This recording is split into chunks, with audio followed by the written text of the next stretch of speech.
For today's vlog, maglilinis tayo ng ating rear caliper at saka brake pad.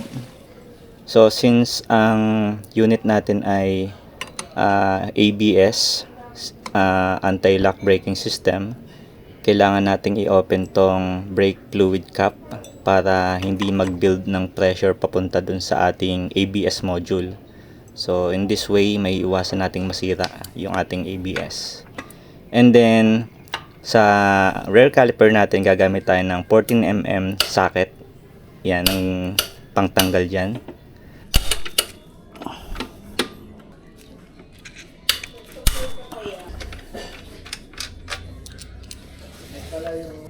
So dahan-dahan mo lang alisin yung caliper.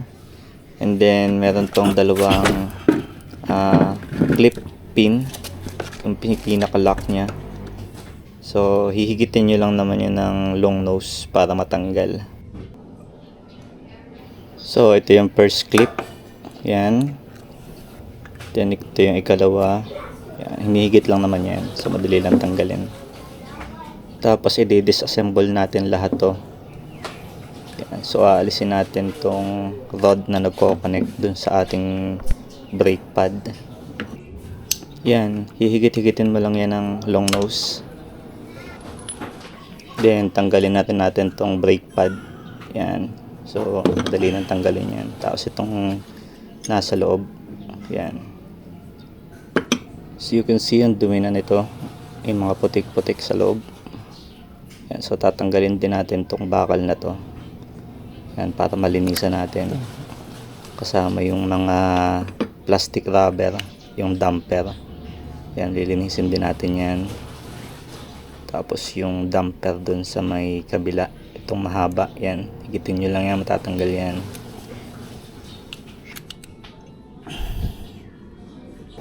Tapos ipupush natin ng kamay natin tong caliper piston. So since naka-open yung brake fluid cap natin, walang kahirap-hirap na may push yan. And then ito, alisin natin tong bakal. Yan, pwede na nating brushin to. So brushin ko lang muna para matanggal yung mga putik bago ko basain at sabunin, para hindi na ganun karami yung magagamit kong tubig at sabon. Then babrushin din natin tong brake pad. So kailangan matanggal natin yung mga putik-putik na nakastock dyan. Yan, so pwede nyo panggigilan yan para matanggal yung mga putik.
Joy nga lang pala yung gamit kong panlinis dito.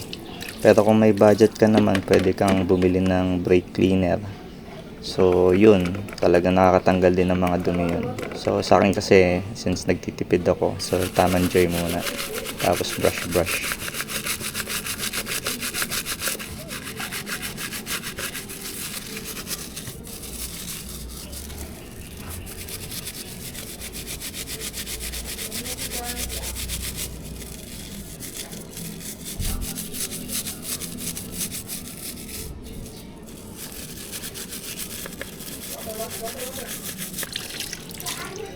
Idadamay na rin natin tong disc brake para malinis na yung brake pad, malinis pa yung disc brake para yun, smooth yung kanyang braking system, hindi dumudulas.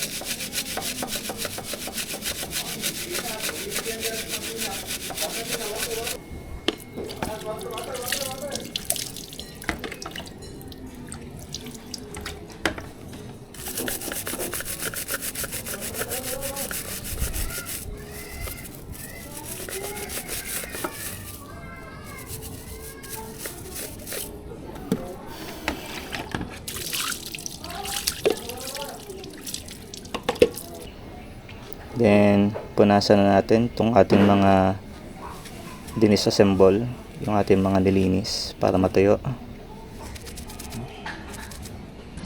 Then, lalagyan natin ng grasa itong mga poste sa metal na nagko-connect dun sa ating caliper. Yan. So, para maiwasan natin mag-stack up yung ating caliper. So, may mga cases kasing ganun na pagka hindi mo nilagyan ng grasa tapos matagal nang nadumihan, nag-stack up siya.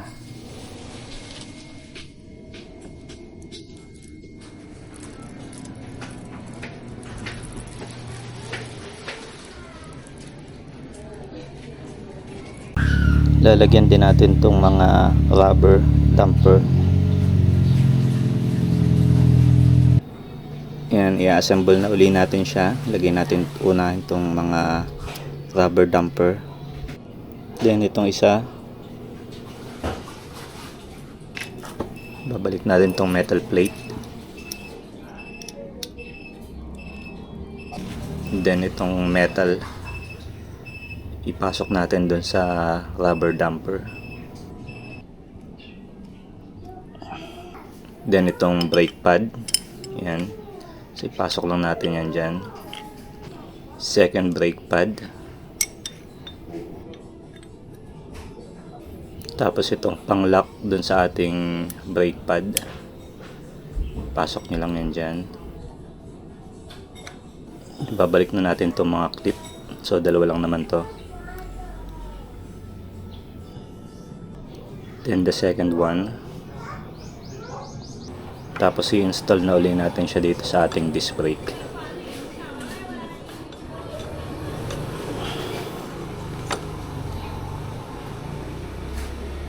So gagamit tayo ng digital torque meter para accurate. Make sure na 35 Newton meter lang.